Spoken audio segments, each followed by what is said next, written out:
Hi, my name is Carlos. I work for Orton and Loop in Venice, California. We have it right here, 2001 Subaru Forester. The car came in with a misfire problem.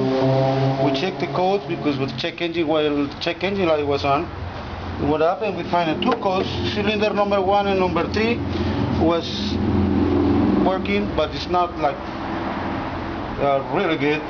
We find out wires all bad. We changed the spark plugs too because the electrode is already gone, and we checked the compression, was low compression in each cylinder, and was no vacuum to them, right? What happened? We started checking it. We spent a little bit more time in it, about like 30-45 minutes. We took the timing cover off, and what happened? One of the pulleys, for the number 1 and number 2 3-cylinder, they can timing belt jump 2-3 tips, and what happened with this doesn't matter how many compression you have or replace injectors or whatever.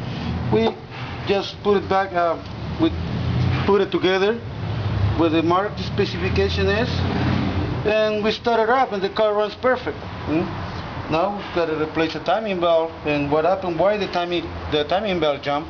We find out on the timing cover behind it is a AC tensioner pulley was frozen, and what happened? Make a hole on the timing cover, and one of the piece of plastic went in and went to the pulley.